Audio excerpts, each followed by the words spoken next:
you ready?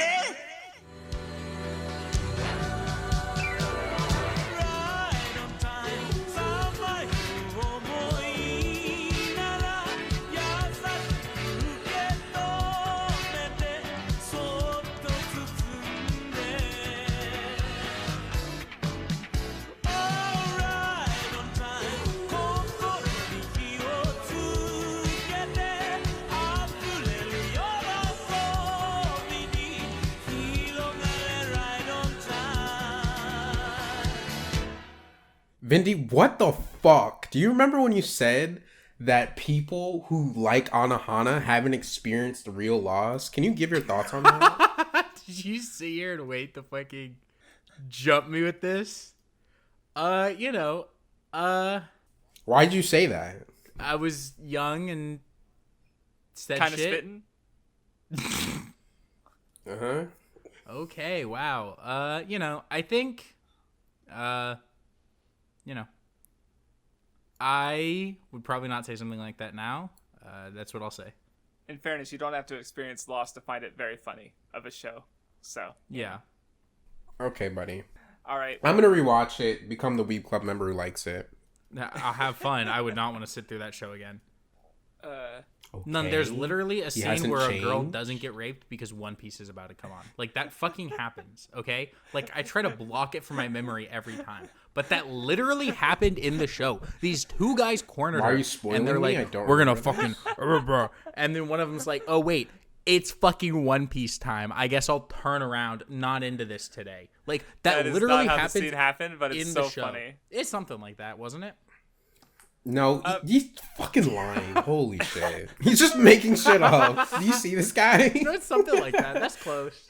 No, it's like he separated from the group that the girl he was into. And, like, they separated from the group, and the reason he gave was One Piece was about to be on. He's like, no, just kidding. It's rape time, bitch. That's what you said, or something like that. Like, and that's basically how it went.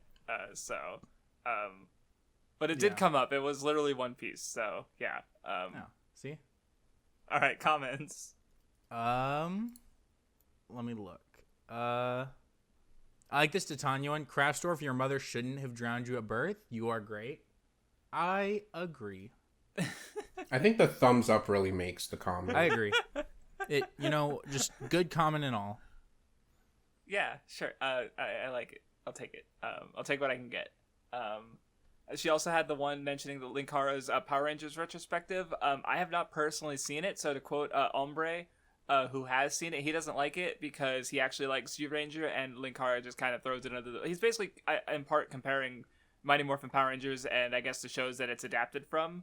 I don't know if he's actually gotten to like the Die Ranger and Kaku Ranger parts, but he doesn't give a very good like reading or good faith analysis of Ranger.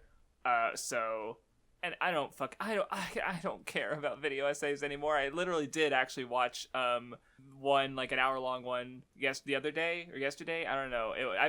I did speed up a little bit, and there was one segment I skipped because I just didn't care that much, and it was fine. But I was also just like having problems that a reasonable normal human being wouldn't have. Yeah. So I just can't do it anymore. What video was it? The problem is just everyone's stupid, It was the autism in media one. I was interested because like on that server there's also like a certain member is apparently watching The Good Doctor, and my dad described the show to me a while ago, and I was not interested in it because it just does the autistic savant trope, and I'm not into that. And then I saw the one meme clip of it basically shitting on the show kind of just by using clips of the show, and I was like, okay, yeah, net super not interested in this. And then I don't think I could actually watch that. Yeah, but it was like an hour-long video. The first 40 minutes were talking about... It was okay, it was less than that, but it was just talking about autism in general, which I suppose, it's important for educating people, but like once it got to the vaccine part, I literally just skipped it because I do not need to be explained that vaccines in fact do not cause autism. Like, I understand having that point in the video. I know, but I just was like, I clicked the video because I wanted to see a history of autism in media. Here's the button, Craftsdwarf, that you haven't learned about. That is a game changer, honestly, for you. Life changing. Just put everything in 2 times speed. None of it matters because when they start saying stuff that you already know, it's done. You know what I mean? Boom. They're onto something new. You know what I mean? You just get the point quicker. An hour-long video becomes a 30-minute video that you're doing in the background. It feels like 15 minutes. That shit's the wave. I just watch every YouTube video in 2 times speed. I don't give a fuck. It's the GOAT. It's like the way YouTube was meant to be watched, all right? Most content is dog shit that you're just like listening to in the background or like listening to for stupid reasons, right? Because you're fucking bored. You don't really give a fuck. Just put this podcast in fucking 2 times speed. I don't give a fuck. Just put that shit in 2 times speed. It goes by faster. It goes into your brain faster. And then you start talking to people and you realize you talk fast as fuck and that like everyone thinks you're a psycho. And it is what it is. It's just because you're always listening to shit at 2 times speed. You know what I mean? It's just like the breaks. But it's the way. You just talk faster, you move faster into the speed force, you're diverse for yourself from this reality, you're just gone, you're fucking... Yeah. You realize just everything's moving, especially if you're watching it. Sometimes I'll like be watching like a video on a game and it's in like 2 times speed. And I'm like, wow, that game looks like it plays really fast. That looks fun as fuck. And then I remember that the footage I'm watching is half sped up and I'll like put it in real speed. The game looks like way slower. It's like, god damn it. I got fucking baited by my own stupidity again. It's so sad. I did speed up the video a little, but not that much. But yeah, it was still fine. There was good information in it, but I was just like realizing that I was getting bothered by shit that no one else would care about. Like, he was bringing up some of the examples, and I was like, well, how is that framed? You didn't explain it enough, and I'm not going to go watch that movie or whatever, you know, like, but I mean, you know, even there were still tendencies and trends in the stuff he was discussing. And one of the ones he talked about that I was aware of, he was really positive about, Mary and Max, which is an animated film from like 2008. So I was like, hey, cool, you know, good movie. But yeah, like the video is fine. It's just like, I just can't do it anymore. Anyway. Just old as fuck. I'm sorry, that was rude. It's fine. I was just looking at comments again. Because I also laughed at the faux comment where it's, because I was talking about Ben 10 having a lot of shows. And he pointed out that, yes, I am a Sentai and a Precure fan. I don't mind it having a lot of shows. I just don't fucking know shit about it. So I don't like, which I'll actually come up when we get to the Reddit. But I watched like the first series, kind of like definitely the first season. I'm pretty sure I watched a little bit bits and pieces of the rest of the original Ben 10 after that, but I'm pretty sure I didn't give a shit after the end of the first season. So nice. After that's just kind of been like a thing that existed and is apparently still going? ? I don't fucking know. Yeah, it is. Okay, cool. The Ragnell comment, he says, the last week scrolling through Twitter has left me with the impression that Zelda has no story and it's instead a Korok torture simulator. Funny. Look, I get that some people don't like Koroks because like there's a billion of them, but I never in my life thought I was going to complete those because they're dog shit, so I didn't even try. I think like, because like I did every shrine in Breath of the Wild. I probably didn't even have 100 fucking Koroks. I do not give a fuck about those little guys, right? So I was shocked when I saw people torturing them in like all the other shit on social media. It was so fucking sad. Those poor little Koroks. They don't deserve it. You know what I mean? They kind of deserve it in this new game.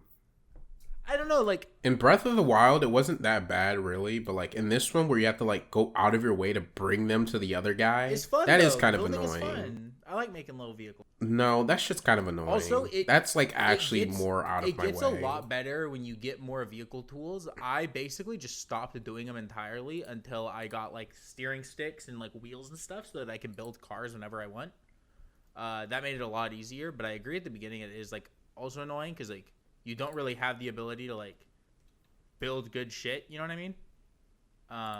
So... The game's also just bad, so it's like, you're making me play more game? What the fuck? Stupid. That was pretty good. Can I just finish? Consume media, move on to other media. Yeah.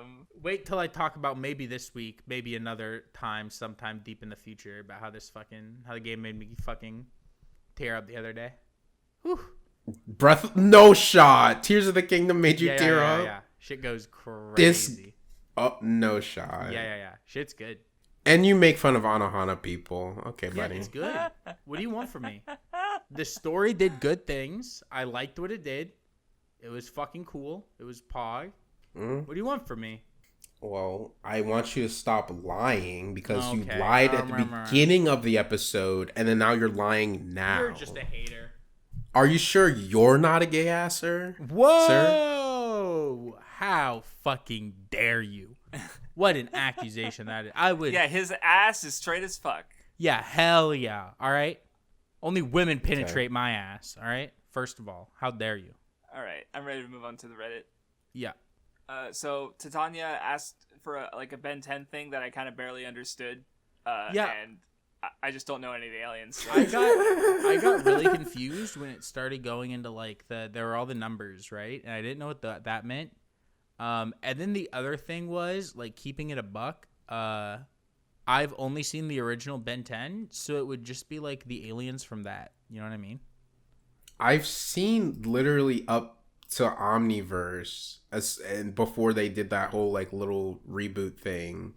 And I still don't understand this, even though it doesn't have anything with that like reboot. The original 10 aliens, except instead of picking like the fire guy from like the original one, I would pick the fire guy from whatever Ultimate Alien, the second series, where he's got like. Oh, I guess I kind of understand. Yeah, like he's got like the fire and grass, because that's just like a one up, and then I would just take some other alien that like looks cool. I don't even know what. You know what I mean? Like some guy that's. Like, I wasn't understanding that like the moves. This was the 10 aliens they would pick for their own Omnitrix if they could pick 10. I didn't see that when I was looking at this. That's what like I don't know if I could like say anything. You know what I mean? So I don't know. Apologies. But anyway, there's the decent choices. You should make that video on toy soldiers. That's not what the movie was called, but Fuck. I part of me expects that to already be a video, like that someone made, like it looks like a fucking less than 50 views video essay thumbnail, right? Like just somewhere in the dredges of the internet, someone's like, yeah, I'm gonna become a YouTuber, I'm gonna make it big, making a video on small soldiers. And I'm not and I'm saying that because I was that guy. It was just anime instead of small soldiers. Can I ask you a question, Craftsdwarf? What's up? I'm not making it up in my head that like you said that you had some podcast with your friend on Avatar on YouTube somewhere. I lost it. I don't know if I uploaded it. I might still have it on my drive, but it's like Actually, I think I do have it on my computer still, but we also did one on Dragon Ball Super. Release it. I might. We also did one on Dragon Ball Super, but it got cut off halfway through, like right after a 9/11 joke. So great timing. Okay. I think it was because of the manga. It was on the manga, and I think during some of their fighting, Beerus like blew through some buildings, and so yeah, that's it. That was it. That was the extent of the joke. It's nice. And the last one is, I guess, related to the Oshinoko episode with fan art of Sakura with the Rinnegan in one eye. So, and she's in Akatsuki robes. Yes. Banger Sakura fan art. It's good. Yeah, it's good art. I just don't nice. fully understand. Like, no, I get it. I guess. I mean, is it Oshinoko in general? Because when Akane decided to be like, what the fuck. Like okay, as a completely different person, so I get it. Sakura okay, that makes fucking... sense now. I was all right. Okay. So anyway, the topic was Vindy's idea that he just came up with literally right before we recorded. Yeah, I'm just fucking him. It's remakes. It's just like the idea of like remaking a piece of art. I think the two main places that like I think you see it nowadays is like obviously like movies. And then obviously like video games. And I'm going to start just and get my philosophy out like really quickly, because I see like people say sometimes, especially in like those shitty TikToks you get that are either like podcast clips of like other podcasts, obviously not this one because this one's cool and people listen to this one. They know he listens to, right?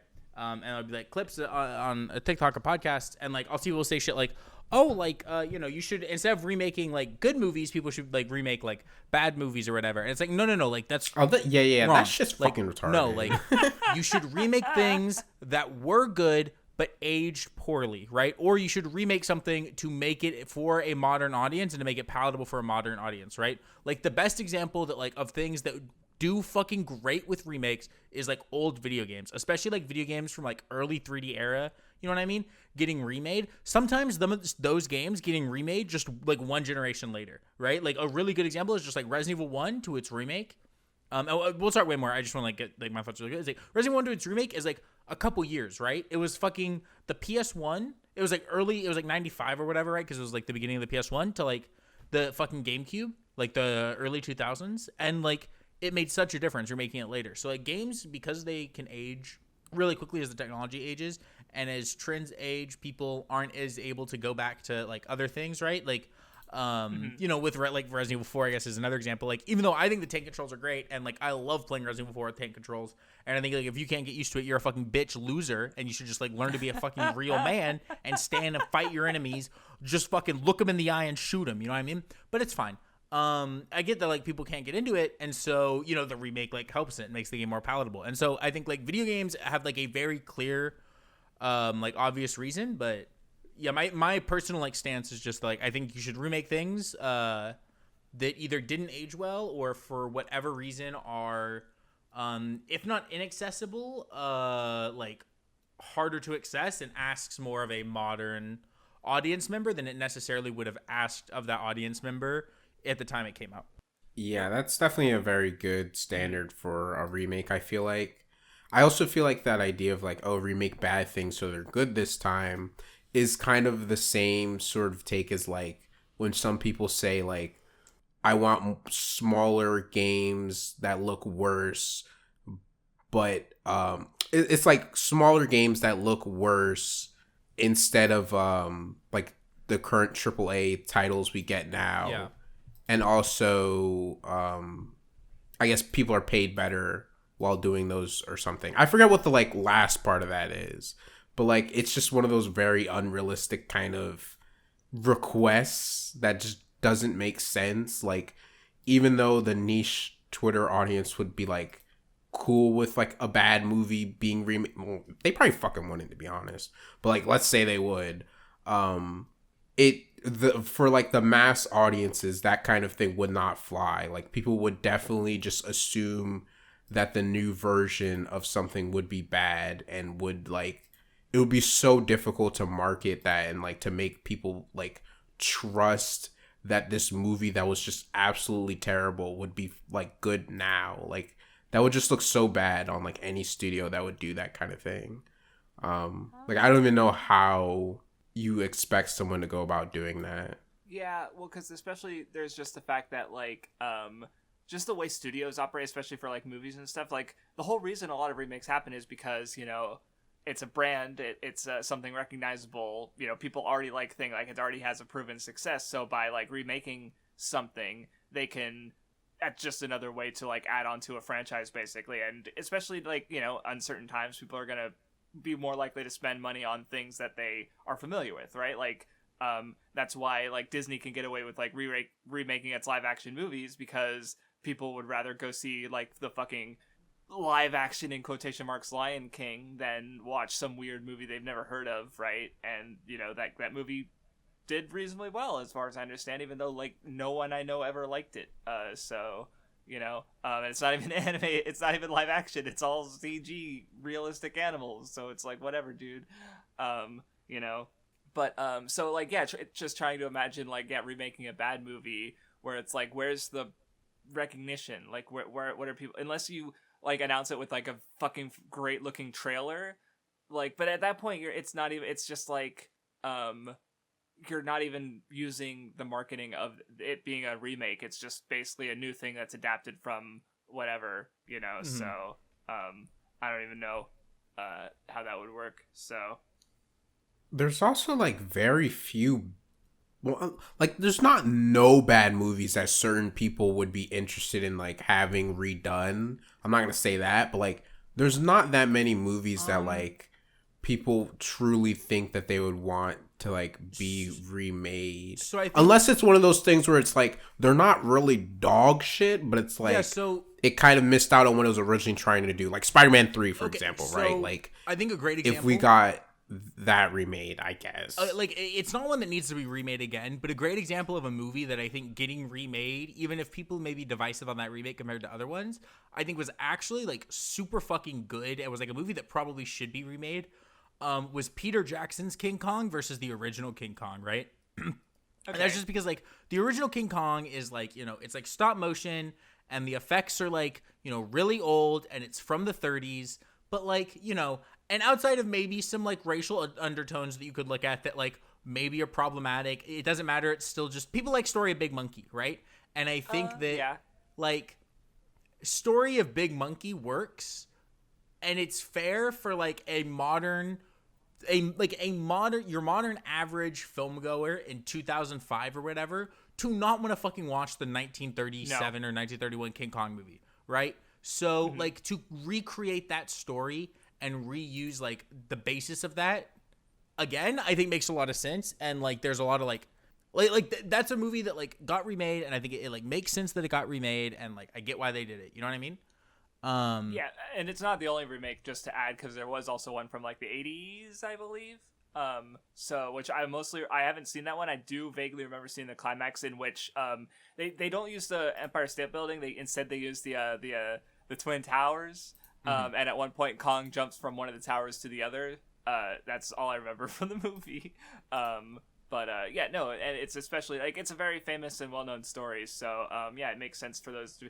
Here's a fucking topic for remakes for you: Romeo and Juliet, right? Like Shakespeare, you know, his works have been adapted and remade, and you know, like plays in general are kind of like, you know, they're not just like when you watch a play, you're watching this show for the only time it's going to be performed like this with these actors doing this performance, right? Because it's not.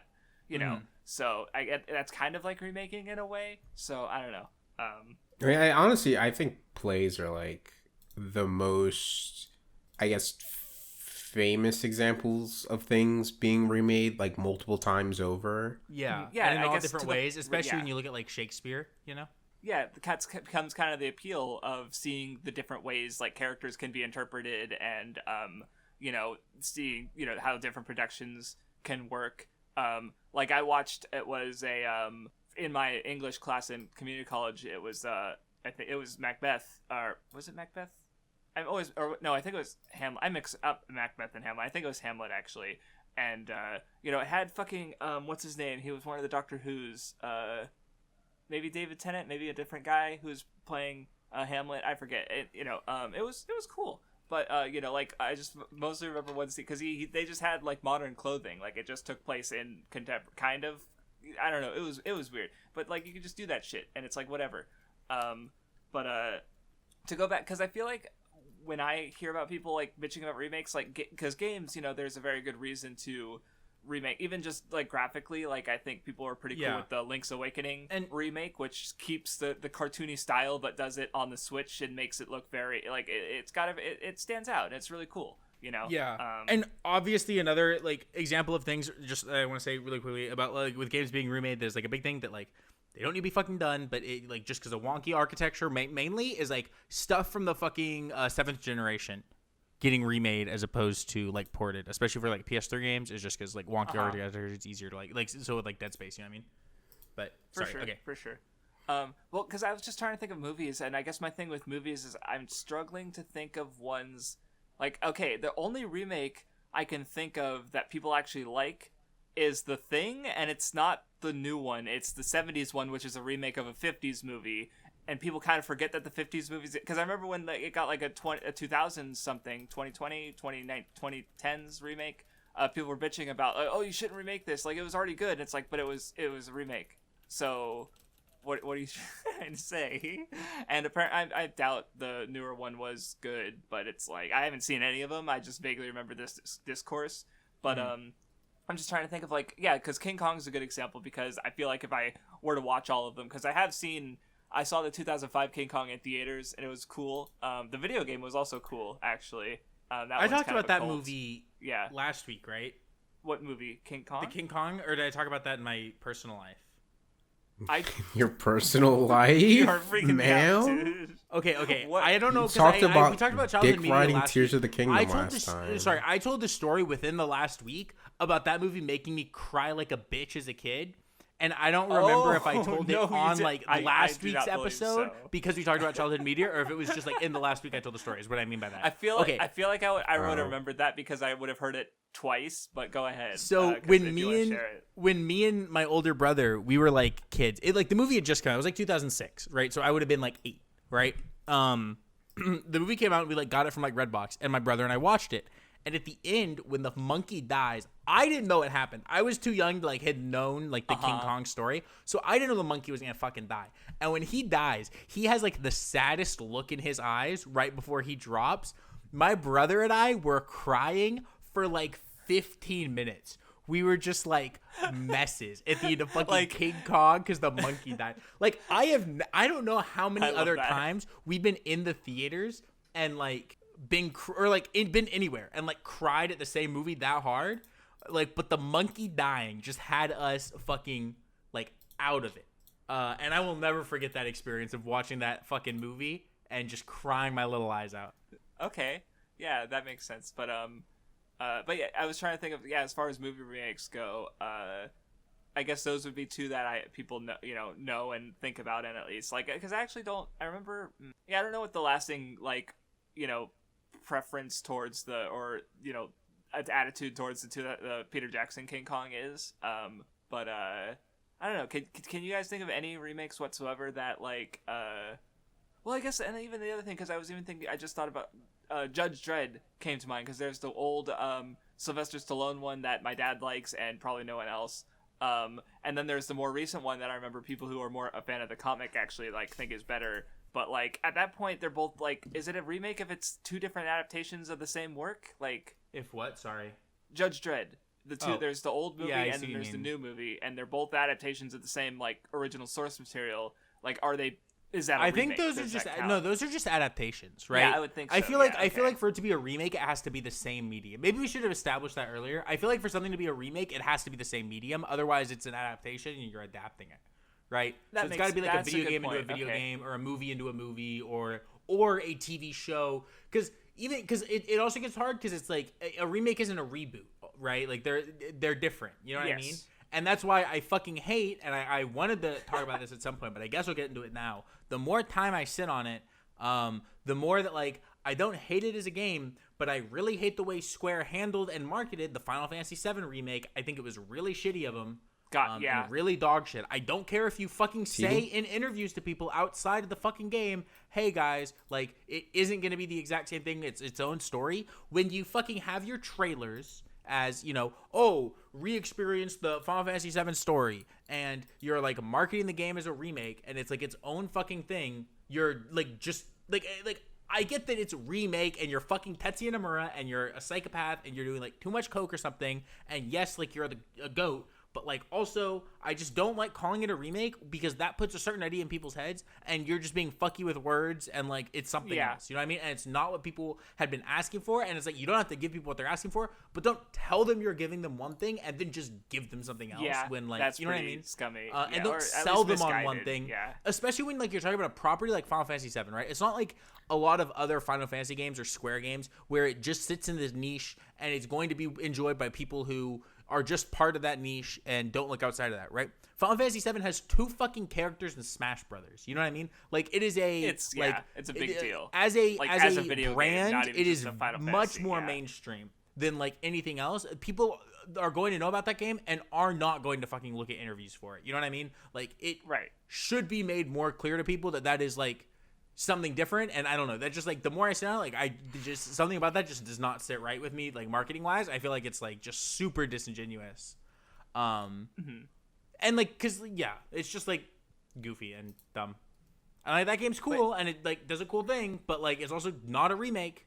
So so on that note, I guess to bring up what's probably my favorite remake period, I guess in that case, I mean, it's not a remake of a whole work, but it's it's in the same medium, but it doesn't, it's so it's not technically, I guess it's an adaptation, I don't know. Pluto versus Astro Boy, basically, where it basically takes one arc of Astro Boy and retells it with Naoki Urasawa's art, and he transforms it basically completely. Like, it doesn't feel like Astro Boy, it doesn't, it has the same characters, kind of, or takes on the same characters, and references to other Tezuka stuff. Like, I remember Blackjack kind of has like, you see his feet in a panel, and it's, like, very obviously him, but, who's another Tezuka character. But I don't know, it's just, like, I was just thinking about how, it's also true of adaptations, but, whenever you have another person coming in and doing another creator's work, because I think there's, the negative reaction against remakes is definitely, like, they like, if someone like the original thing, they probably recognize, or at least believes there's some sort of like authorial intent there that they're enjoying, some sort of creative control. And in having other thing that is, adapting or remaking it, like you're having someone else come in and adding their stuff and maybe not respecting it or understanding it in the same way. And, but at the same time, you can get people like, Naoki Urasawa who like have such like, I brought it up, I think back when talking about adaptations probably, or I brought it up at some point, but the Monben episode where with Naoki Urasawa talking to another author, and she mentioned like she added lines in the head of a scene in Dororo, and he remembered adding parts and lines to and extra context to a scene in Astro Boy that he ended up putting in Pluto when he wrote it, because like he connected to we were talking about like adding your own stuff to stories or expanding on it in your own ways, kind of, I think. And I brought up this example, so it's like you can get that in a remake too, as well as an adaptation of like focusing on certain readings or interpretations that connect with you and possibly can connect with readers as well, right? So it's like, but again, I just, especially at least with movies, I can't really, because with games, gameplay is more of the focus, but with movies, it's like I just can't think of that many adaptations that are of, like, or remakes that are liked, rather, so. None. Do you have any remakes you want to... that you like or dislike? So the problem with bringing up remakes that I like is I feel like the few instances of remakes that I've engaged with, it's because I haven't really engaged with the original. So it's like, I can't just say that it's better. Like like Persona 4 Golden. I've only played Persona 4 Golden. I mean, it's like I guess port. Not. Technically, yeah, it's not. They didn't like remake any part of the game. They just added stuff. It's like an enhanced port, Yeah. I mean, I guess the obvious one would be like Pokemon Heart Gold, Soul Silver compared to the original. But like after having played Crystal and like those games again recently, I have like a newfound appreciation for them. So like even I right now I think I still like Heart Gold, Soul Silver more probably, but like I still kind of like both of them. Like I wouldn't never play the originals again just because Heart Gold, Soul Silver exists. So it's hard for me to be like, yeah, I really fucking love Heart Gold, Soul Silver. It's better than the originals in every single way. Which like I kind of is true, I guess. But like I still kind of really like the sprites of the older games too. Like I kind of like looking at those when I'm playing. Like it's kind of a different vibe and a different mood, which one I think I would play like in the future. So I mean it's hard for me to really like talk about remakes that I just like more, especially when like I feel like the stuff that I like more than its older version, it tends to really be more so like enhanced stuff or just like HD, or this is basically the same, but we added a new part to it. I don't really think I can think of something that's just like straight up a remake that I prefer or really love or something. Yeah, I was going to give another example that's also kind of a remake, but also it's more in the Pluto vein. But the Shin, well, I guess would be trilogy, but I've only seen, Shin Godzilla and Shin Ultraman by, Higuchi Shinji and Hideaki Anno, where it's like, yeah, they are remaking, like Shin Godzilla follows the basic premise and plot of, Godzilla. The Shin Ultraman follows the basic premise and plot of the entire first season of Ultraman. So it's like they're remakes in that sense, because they are telling the same story, but again, it's like stylist, the direction style, they're obviously by virtue of just like, having they're modernized, and especially Ultraman's case where it's crunching down, like doing basically a best hits in a sense of some of the notable aliens. Like there's like 4 or 5 aliens, or no, there's actually more than that, but from the original Ultraman series out of the 39 episodes. So that's just another example of like it's a remake, but also it's to the point where it's, I guess, Ultraman, well, would that be an adaptation since it's a TV series to a movie? That's tough. I was thinking about that because I was thinking about like the Gundam 79 movie trilogy versus that's right, the show. Is that a movie remake of the trilogy? Is it just because ultimately it's just a recut? Like actually, it's just a recut, right? There is some newer animation or footage, which is pretty normal, but even then, like most of the time, because you still get those exact kind of movies. Like the film version of Made in Abyss, I watched the whole film trilogy. It's like the first two movies are just better than the TV series in my opinion, because they avoid the pacing issues and they don't have the weird anime original content that I don't care for. But then they add other slightly different anime original content that just fucking goes hard, and which it's like, is well, weird fuck because me. then it's like, is it an adaptation of the anime or it's technically just a different adaptation of the manga versus like with 79? It's like because that was like the anime originally. It's like it's still like an anime, but it's a movie. But is it just like a recut? Like the classification on things can get really wonky, especially when you start changing distribution format, because like ultimately the way that we categorize a lot is just based on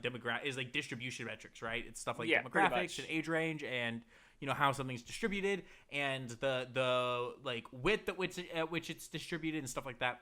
So it's hard obviously like when you get into the semantics, but because I was thinking about that with like the Gundam movie, because I think it's another one where it's like hard to tell. Another one that I was struggling with is and I just don't know like enough about like the making of it, but the version of Xenoblade Chronicles that's on the Switch, because like if you've seen like a graphics comparison, right, it's not like an HD remaster that you'll get where it's just like, oh, they kind of like upscaled the graphics. Like they remade the visuals from scratch, right, in like a different engine. Like it looks completely different, but like the gameplay is like the exact same. It's like the same voice acting. The music is touched up, but like the locations and everything about the game are the exact same. It's just like looks way better, and sounds a little bit better, and then is on the Switch. And so like that's an interesting one because it's like it feels like a remake and it looks like a remake, but it also doesn't feel like as different as like something like the Resident Evil 2 remake feels. You know what I mean? Where that game is just like completely different. So. Or even like the Resident Evil 1 remake, where it's still very similar, but there's substantial enough differences that playing the PS1 version of Resident Evil 1 and the GameCube are completely different, just like with like Metal Gear Solid 1. Yeah, I was looking at some of my movies that I've rated highly, and like the ones that I'm finding that are, they're newer movies based off of older franchises. They're like, I would consider them more like reboots, or like the Planet of the Apes trilogy, the recent one is like pretty much completely different from the original, and a lot of like it's not even it's just the same franchise. So, and then what was the other one? I forget. It's gone in my head. So yeah, I just can't even think. I basically can't think of any like direct remakes that I would say I like. So as far as films go, which is sad. Are there any remakes that you would want for something? Ooh, that's a good question. See, I guess the problem with that is like the movies that I really like, I am fine with as they are. So I like, I don't necessarily need them to be remade, if that makes sense. Like, I mean, if they were going to remake The Incredibles or something with like better CG, that would be cool. But I don't like, I know I can enjoy it as it is because, even if it's quote unquote dated, I guess, as a animated film, like I guess CG dates itself more than like traditional animation or and especially like 3D effects in general. But even then, I feel like I can generally not mind that. So I don't know. Something I would want remade. Okay. I got a couple. I'm just gonna throw out there and some like general thoughts, right? Because like my initial thought is like it's got to be things that are either like largely inaccessible now, or like especially for games, like the way that playing them isn't very accessible. So like my immediate one is Kid Icarus Uprising, because I feel like you couldn't just port that game to a controller. You would have to completely change the way that game plays to like make it work with a controller, and I would love to see that. I mean, honestly, even though the controls would be changed, I wouldn't really see that as much of like a remake. I mean, to be honest, it depends like to the extent, but yeah, I mean, if they remade the game, like I just don't see them like adding like a fuckload to it other than like rethinking the controls. You said, what do I want?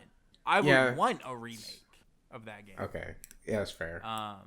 The other one, my other thought was like stuff that's like tied to like the Wii, so like But that was hard because I was trying to think of stuff that's like locked to the Wii that we haven't seen get off of it. So I don't know. For me personally, I would actually want a remake of Sonic Adventure 2 more than 1, just because like, well, obviously I think it'd be weird as fuck if they just remade 2 and skipped 1. Like, I do feel like they would have to do that. I know that happens, but that would just be fucking weird and cringe. But with Adventure 2 in particular, I just hate Adventure 2 so fucking much that like, it's not like I'm scared they'll make it any worse. So I want them to maybe make it good. Like, I have no stake in like if it's just bad, then like the original's really bad to me anyway. Beyond Adventure 2 defense. Like, they need to just completely change how the Tails and Eggman stages are in that game, and the Knuckles and Rouge ones. I mean, the Knuckles and Rouge ones is like easier to fix. Like, just make the radar not terrible. And like, I still think it'd be a little annoying because like the looking for like the stages where you're treasure hunting are bigger in Adventure 2, so it's still kind of annoying. But like, just the radar change would like make it easier to deal with. Mm-hmm. And then with the Tails and Eggman stages, I feel like they should redesign those stages a little more. And obviously make them faster and not loud as fuck. Just remake the gameplay. Just turn it into I mean, at that point you have to remake a lot of it. Yeah, fuck it. And also, change the Knuckles stages. Fuck it, you're not hunting for Chaos Emeralds anymore. It's just Yakuza combat. It's just a Yakuza game, but you're Knuckles. Alright? I mean, it's Sega. They could just fucking go over there and take it. I guess. But, I like, Adventure 2 just, like, they just need to remake that shit. But, like, the problem is with, Sonic Team is like, you know, even though I do have faith that like in them, like I haven't lost faith in them. I think the next thing after Frontiers will be good. I think what they're working on with Frontiers is good, but like we haven't actually seen them do like a truly amazing remake that's really detailed and really like completely changes things. Like, they've literally never done that, not yet at least. So it's hard to like know if they would do a remake of like either of the Venture games like Justice, because like when I see people really talking up like Resident Evil, like, you know, like you were talking about how good that remake is, or like certain select remakes really like people are latching onto, I would want something like that for Sonic. Like, even though I like Adventure 1, I feel like that's also a game like, I think there is a world in which you can remake that and remake it like from the ground up and actually make it really amazing. But like, I don't know if I think Sonic Team as is could pull it off just yet. I feel like they need a little more training, need a little more time, you know, make a few more games after Frontiers. But Adventure 2 would probably be like one that I'd be interested in seeing a remake of, especially because as it stands now, just from playing the game, it's so hard for me to even enjoy anything about it. Like, even the story while I was playing that, I did not give a fuck. Like, I don't care. Like, I'm sorry. Like, I feel like I need to go out of my way to just watch the cutscenes separately from the game for me to just care about anything when it comes to Adventure 2. So that's why, like, that's one I want to remake for. Another one that comes to mind real quick, but I'm going to talk about this, like, when we talk about our backlog stuff, so I'm not actually going to, like, say why I want a remake of it, but it's, like, I would want an anime remake of the manga I've been reading, which is Otoko Ippiki Gaki Daishou. Oh. I think that would be a very great anime remake if that ever happened. Wouldn't that just be it? Oh, yeah. Well, see, I was going to say something similar because I was thinking about remakes, but I realized it'd just be a different adaptation.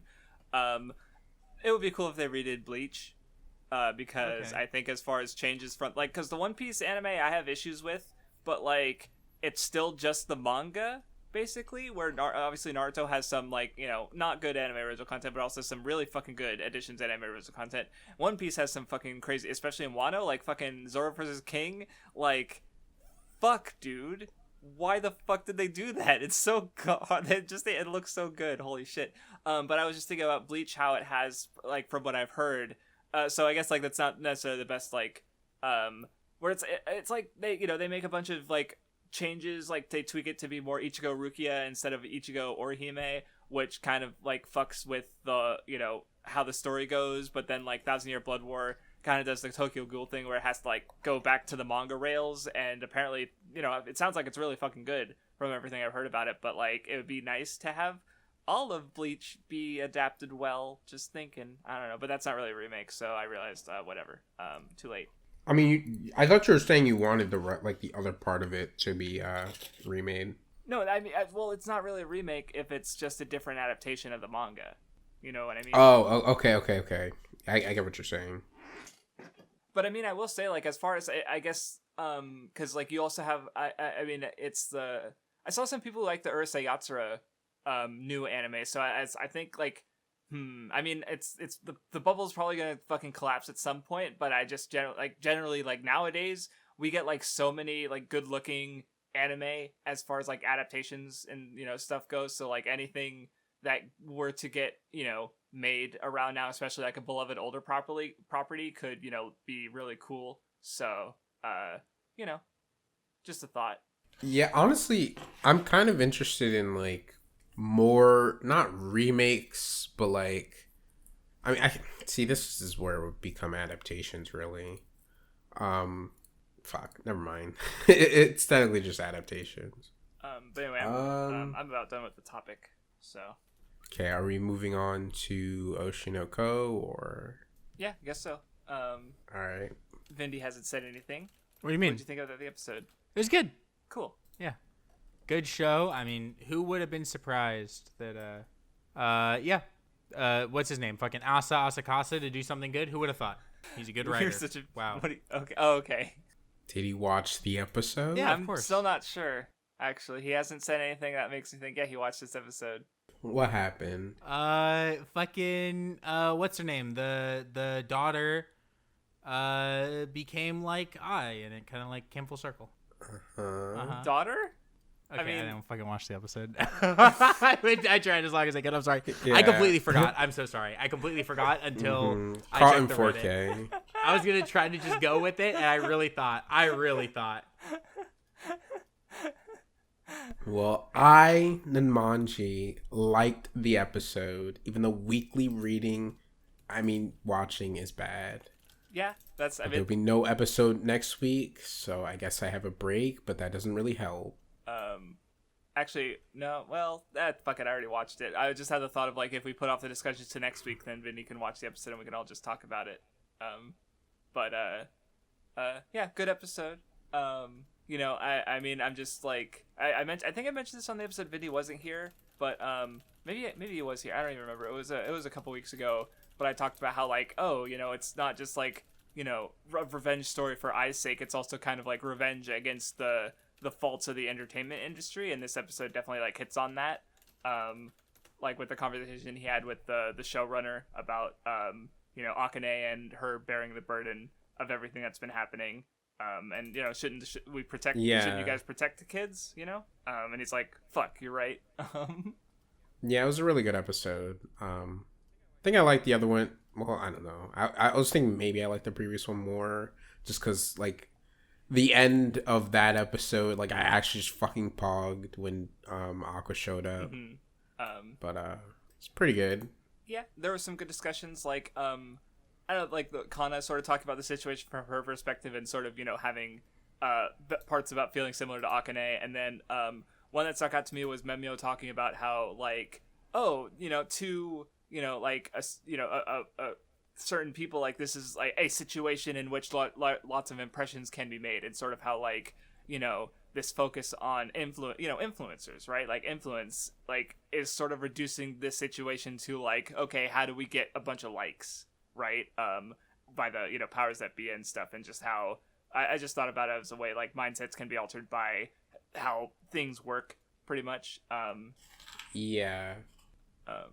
And then the way the episode ended, of course, where, well, like, because Akane was going in on her research and she was fucking piecing some shit together. And it's like, oh, I wonder if she... Yeah, I was wondering if she was gonna, like, speculate a connection between, you know, I and Aqua or anything. And she still could. There's plenty of the series left to go. Because I didn't, you know, it's cool to see that she's not just gonna, like, oh, she's here for this thing. And it's like, no, she's gonna be a character. for the time being, and the way the episode ended was like, fuck. Yeah, like there's no shot she won't stick around after the shit she just pulled. I mean, yeah, for sure. It's like, oh man, I'm looking forward to that. Cause God, the way they do it visually with their eyes, it's like, fuck, man, it was cool. Yeah, I like that it's not just like it's not something that's actually truly exclusive to Aqua, and Ruby. Like it's more so a visual thing for the audience, which is actually really cool. And like I'm also interested in the fact that like even though like I'm sorry, Vinny, I'm gonna kind of partially spoil this shit, but you haven't seen it. I didn't watch it. It's your fault. Like I think it's interesting that she has it in both eyes, and even Aqua and Ruby don't. So like now I'm wondering if Aqua and Ruby could possibly get it in both eyes at some point. Oh, like them become. Ooh, I wonder. Hold on, because I talked about. Yeah, when they evolve and like really like become great. I was talking about how they have the character duality where Aqua is lies, like he's not very honest, or he I mean he has his honesty for sure. Oh, but, like you think when they incorporate like the part they're missing, exactly right when Ruby accepts that lies are necessary to protect yourself and get by in the industry, where Aqua recognizes that truth is like how you connect to your viewers, where they basically they complete themselves, where I mean I think because she kind of like because we saw her acquire her like genuine likeness with the smile with the baby idol dancing thing, so, but I guess like she I don't know, I'd have to think about how that reading applies to I herself from what little we saw, but I don't know, it's just the thought, because it would be cool if they both become complete by the end of the series with both of their eyes. Yeah, like either way I could I could see a moment where they have both in their eyes, which is like fucking cool. And I mean, we've already gotten like, I mean, I don't remember if anyone's brought up, but like, it's pretty clear that like the way Aqua's eye will change from like dark to light. Like I think this episode, I in the same cut, we actually saw it shift. I think, but obviously it's been doing it for like probably since episode 1. Once it goes dark for the first time after Ai dies, so and then like based on his mood, it'll be drawn one way or the other. So which is pretty cool. So I don't know. It's a cool visual thing that's being utilized in a new way now. So yeah, it's nice. I like it. Guess it's a backlog time question mark. Buddy. Okay, I want to talk about Otoko Ippiki Gaki Daishou, or Gaki Daishou, or fucking a boy gang's ideal leader or whatever. That's like multiple fucking English titles. I was wondering what it was. Okay, what it meant. But okay. Yeah, I mean, there's just like one that's like on manga decks that I've seen, but I like that one the least. A great leader, a great man, the leader of the pack. Okay. The English titles aren't good, but it's essentially like one of the extremely early Jump series. Mm-hmm. Like I'm talking like I don't remember the number off the top of my head. I think it was is it 4th or was it 6th? Because like I might be forgetting some of the. I think it was 4th. Yeah, I think so. It's one of the oldest titles listed on Mal, basically, for Jump. Is that what you mean, or? So hold on, I actually have the list of the like titles that ran in Jump on my thing. Let's see, 1, 2, 3, 4, 5, 6, 7. Oh, it was 7th. Okay. I have my like own separate list, and I think I kind of just left off something because it was like a one shot, but yeah, so I mean, essentially, it's like literally one of the first Jump series, and it's like one of the first ones that was like really, really popular. And for like an actual battle shonen, I want to say it's like literally the first one, because like I don't think the ones before it had any battle in it. Okay. Like so do you? So that's partially why I'm reading it. Well, because I was. What were you gonna ask? We were kind of talking a little while ago about how like there definitely seems to be a distinction between like battle series and action series, where battle series sort of have their own tropes and stuff. So would you say? I definitely think this has enough of the tropes of battle shonen to be classified as one, even though I could see an argument for. I mean, what did you describe the other? Not like as an action manga or something? I mean, I just thought of like Beastars and like Attack on Titan as being like action series that I wouldn't describe as. Yeah, I wouldn't just say it's like an action series. Okay. I would actually say it could be classified as a battle shonen. Okay. Because like it literally has like So for one, I think the way it handles its protagonist is definitely very similar to like things that happen with like Yusuke or like things that happen with Naruto. I definitely see a lot of those aspects of those series within this series.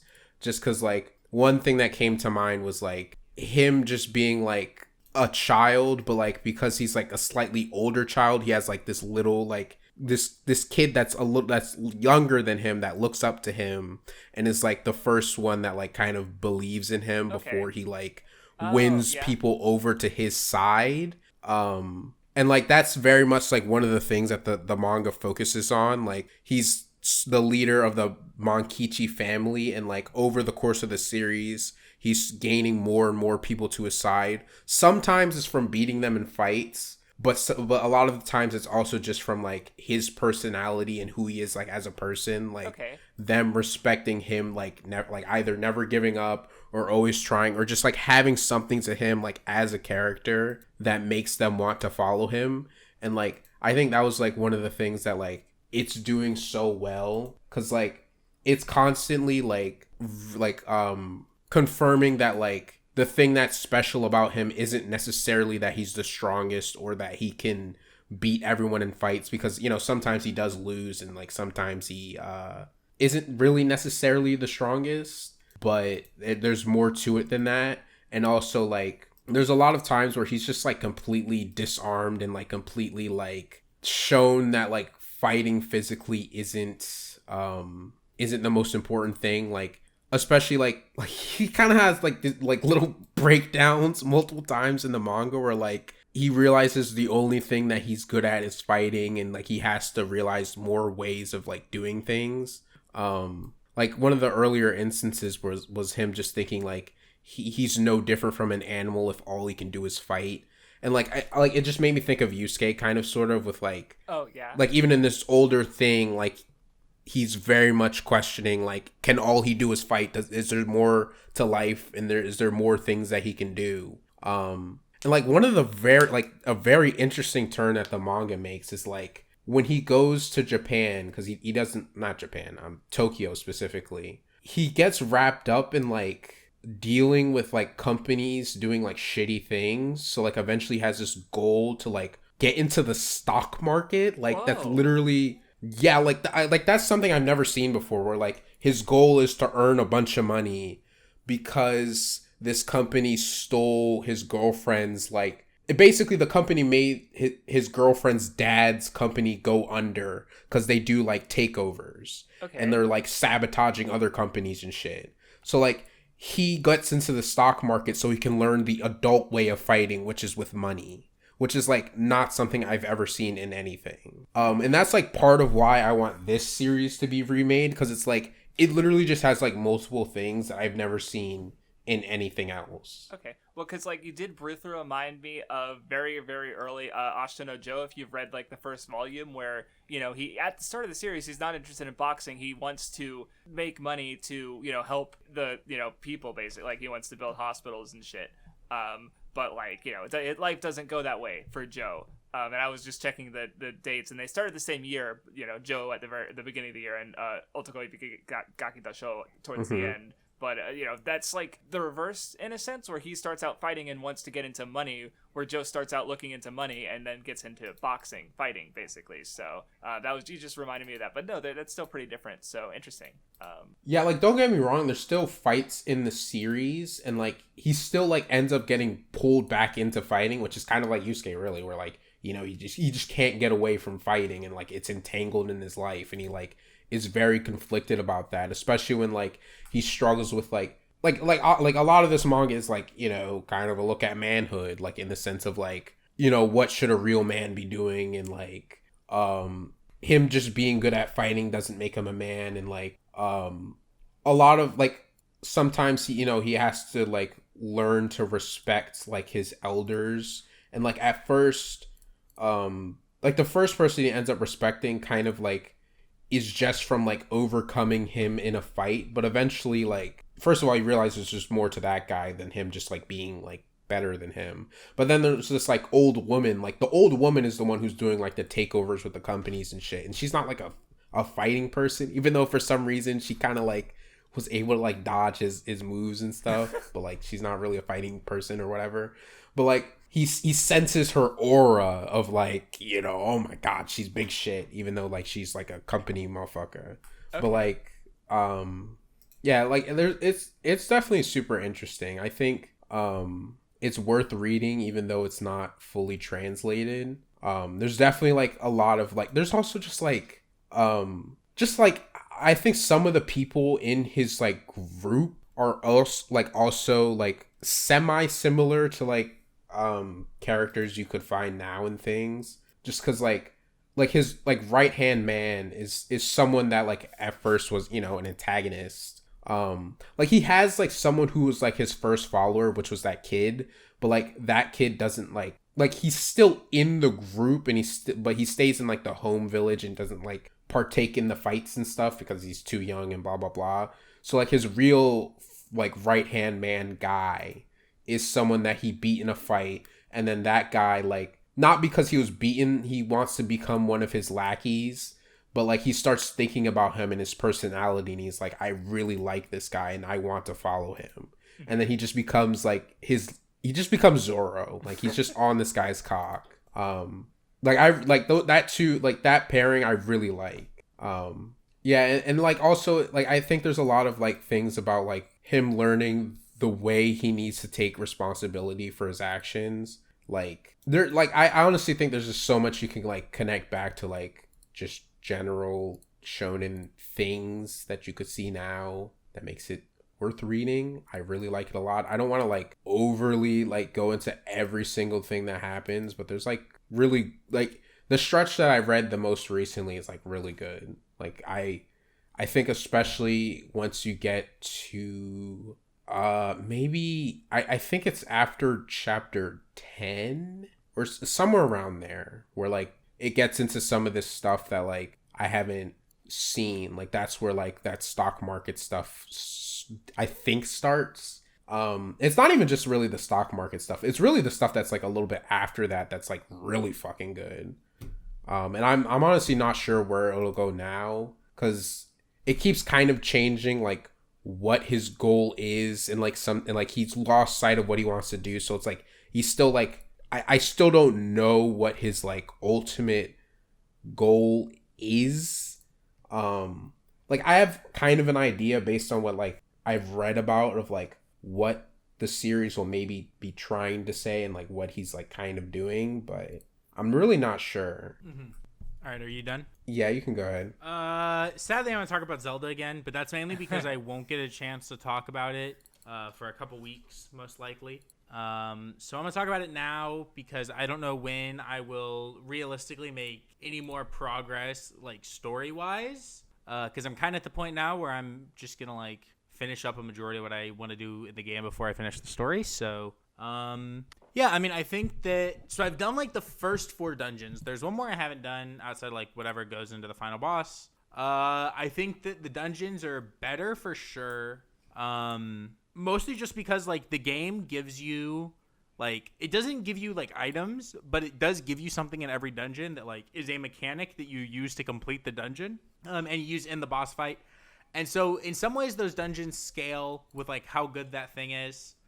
And how good like the gimmicks are. Like the Thunder Dungeon has like by far the worst power, and because of that, like it's kind of the worst, and its boss is kind of shitty. But also, I can see its boss being a lot shittier if you do it early game, because like the big thing is like you have to use like the Thunder Temple has like the boss, you have to use like thunder to beat it. So if you only have like the thunder power as your reliable way of beating it, it's like really tough. But I had fought before I went there like a big overworld boss that gives you like really strong thunder weapons, like weapons that give thunder damage. So I was able to like fight the boss without needing to use the dog shit powers. So I had a fine time with it.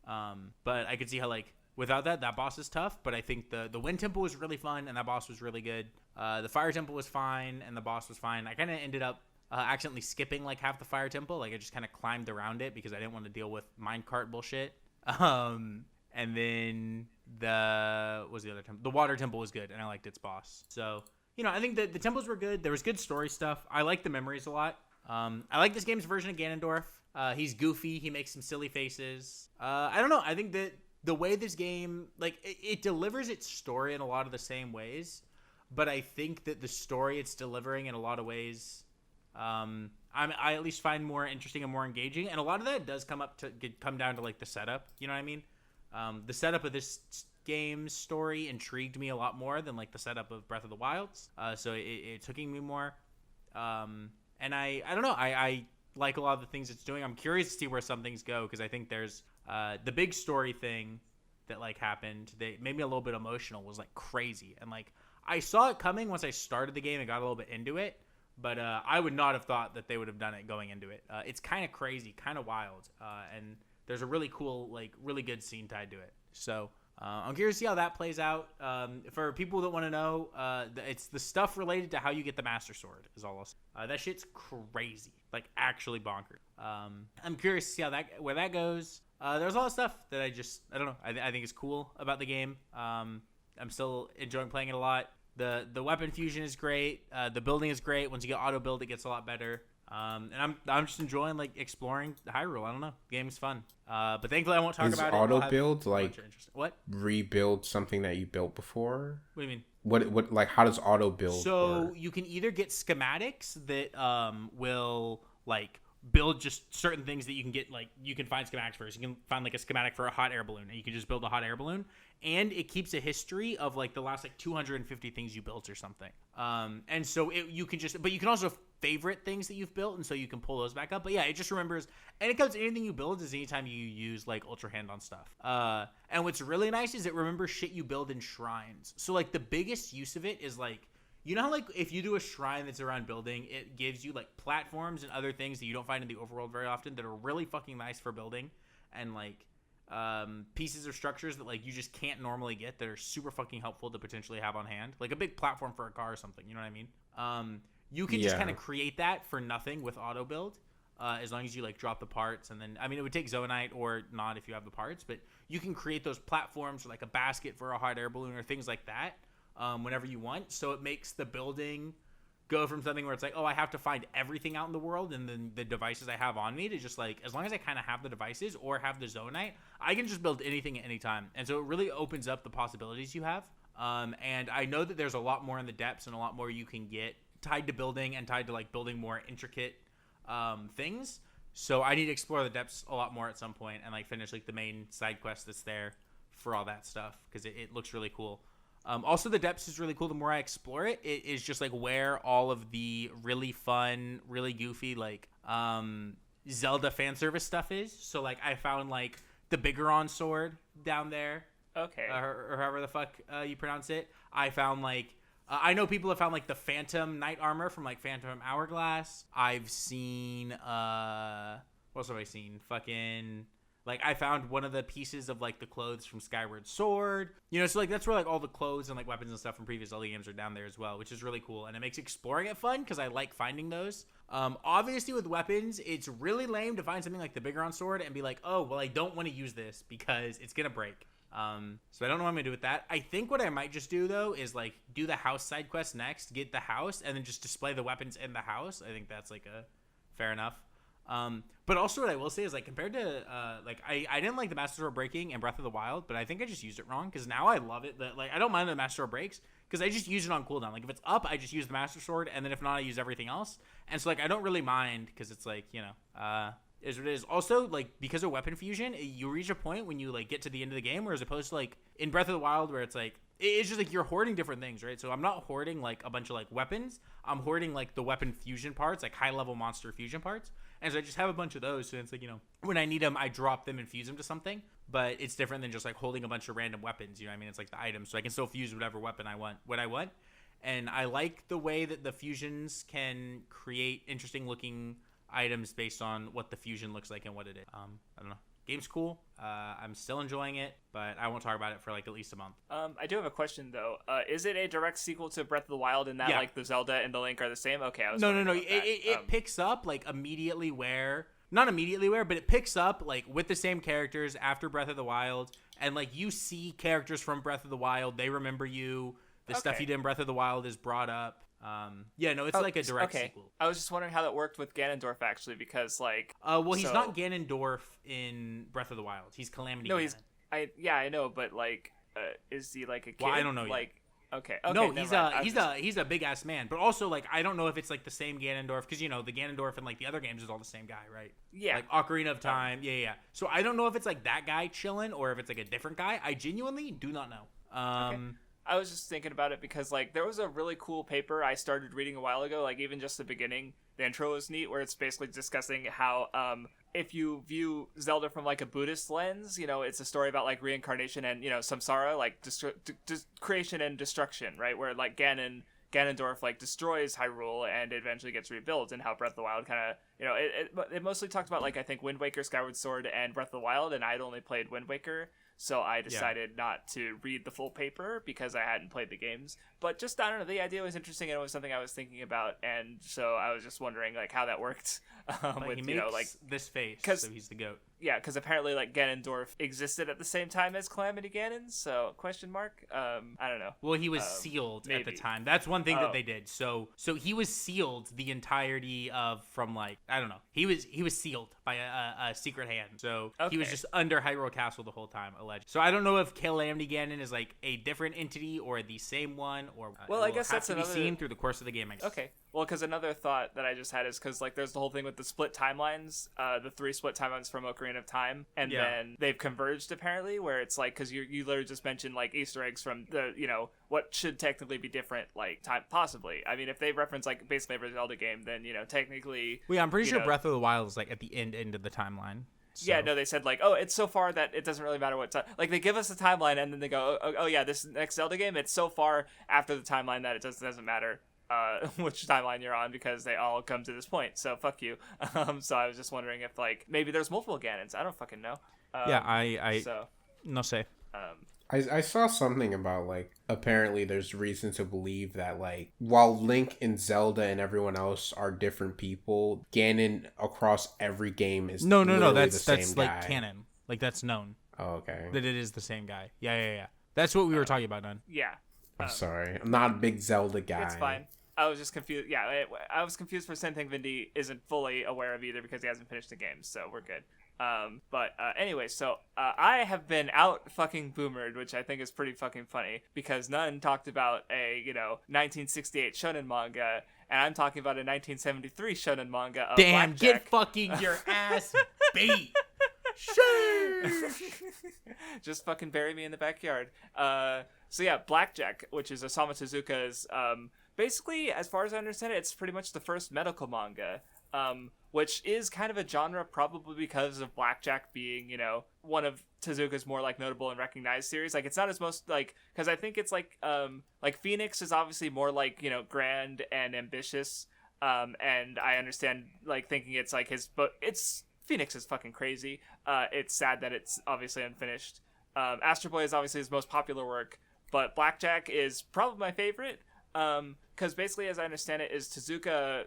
He went to school to be a doctor, but he literally asked his mom, because it's like he didn't know whether to keep going with being a doctor or if he should get into manga, I think his mom basically told him, like, he should do what he's interested in most, or what he likes most, and Tezuka became, the god of manga. So but Blackjack, very much uses that history of his, because he's a surgeon, and he draws very like he knows enough about medicine to reference it and do, like, interesting things, but he's also very obviously, like, it's a fucking manga, and he ignores reality as much as he draws in reality. Like, it's kind of interesting to read, because, like, you see, like, some level of, like, reasonably realistic, like, anatomically correct drawings and mentions of, like, actual surgical procedures and stuff, but then also he'll have, like Blackjack operates on himself, like, less than half a dozen times.